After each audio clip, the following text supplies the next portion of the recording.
छत्रपती संभाजीनगर मधली आहे।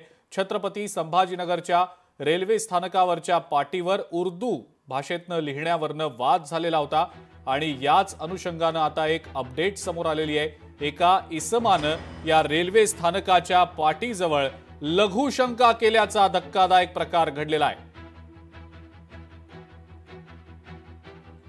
आणि याचा व्हिडिओ सुद्धा सध्या सोशल मीडियावर व्हायरल झालेला आहे। यावेळेला या व्यक्तीला, या तरुणाला काहींनी लघुशंका करण्यापासून रोखण्याचा प्रयत्न केला तर काहींनी लघुशंका करायला लावली असा देखील आता समोर येत आहे। या सगळ्या प्रकाराचा व्हिडिओ सध्या सोशल मीडियावर व्हायरल झालाय। या रेल्वे स्टेशनच्या पाटीच्या खाली लघुशंका करणारा हा व्यक्ती कोण आहे याबद्दल अद्याप अस्पष्टता आहे। भाजपचे आमदार संजय केणेकर आहेत सध्या आपल्यासोबत फोन लाईनवरनं। संजयजी, आपण एकीकडे मागणी केली होती की रेल्वे स्थानकाच्या पाटीवर उर्दू भाषेत लिहायला नको, त्या संदर्भात आपण रेल्वे मंत्र्यांची भेटही घेतली होती, पण एक व्हिडिओ आता सोशल मीडियावर व्हायरल झालाय ज्यामध्ये एक तरुण, एक व्यक्ती या पाटीच्या खाली लघुशंका करताना दिसतोय। धक्कादायक सगळा हा प्रकार आहे, आपली पहिली प्रतिक्रिया।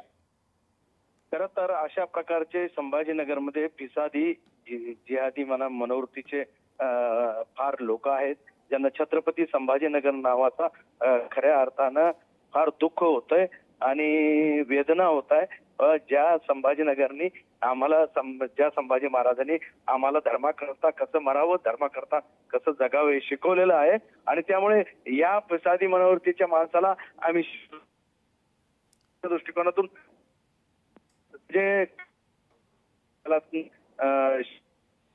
आम्ही संघर्ष करू आणि निश्चितपणे सरकार असे फसादी खऱ्या अर्थाने देशोधडीला लावण्याचा खऱ्या अर्थाने संकल्प केलेला आहे। निश्चितपणे त्याला शिक्षा मिळेल।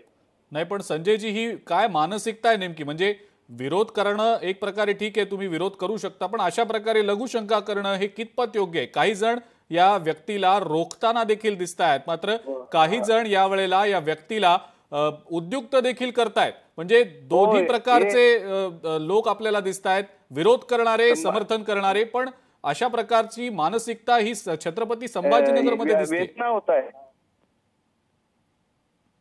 जी, बोला बोला। फिसादी जणांना वेदना होत आहे। लोकशाही मराठी ऐका, पहा, जागरूक रहा।